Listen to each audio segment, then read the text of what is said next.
Hello friends, today I will show you the water cycle. The first stage of the water cycle is evaporation. Evaporation is the movement of water to the air from sources such as water bodies. Here is a demonstration.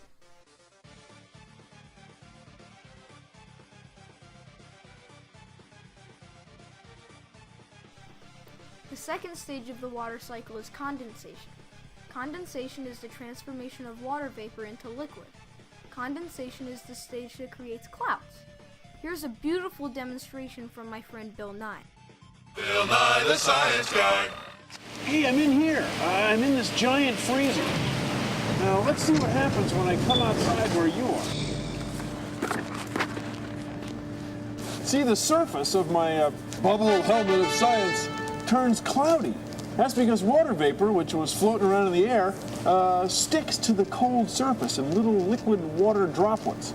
Now, this process, this effect, this thing that happens is called condensation. The third stage of the water cycle is precipitation. Precipitation is any sort of water that comes out of the sky.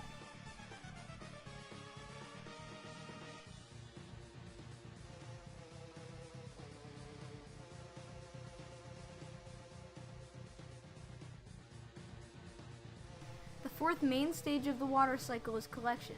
This is when water that falls from the clouds as rain, snow, hail, or sleet collects in the oceans, rivers, lakes, streams, etc. Here is a demonstration of collection.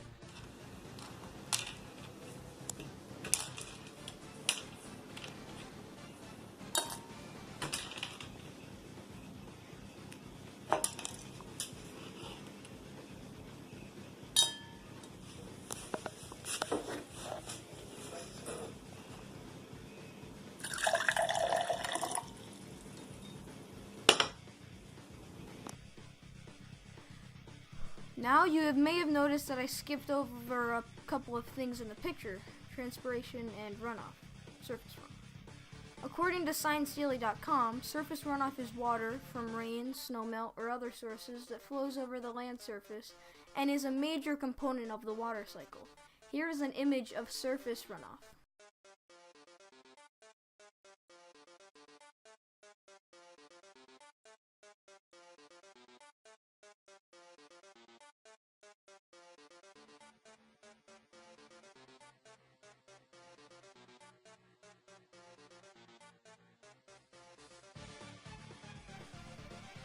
Another thing missing from the video is transpiration. Well, worry not, because it's all here. Transpiration is the process where plants absorb water through roots and then give off water vapor through pores in their leaves. Here's a fascinating demonstration of transpiration. And so grab a whole bunch of those that fit in the bag and put them in, and then wrap your bag around it so there's no air coming in, and then seal it off with the bread tie or the string. Did you know plants transpire? It's kind of like people perspiring, but not quite.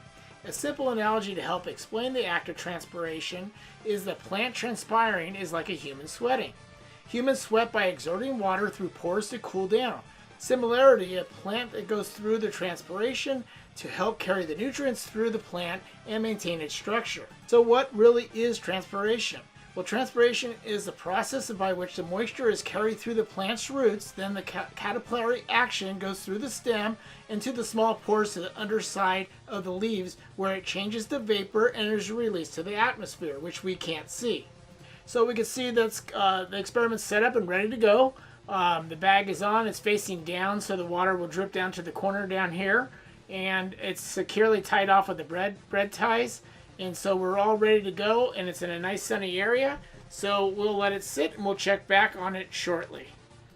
So here it is, about 15 minutes in, maybe about 20, and a little bit of water is already starting to evaporate. It's really amazing because you wouldn't have saw any of this in your backyard of any of the vapors going up.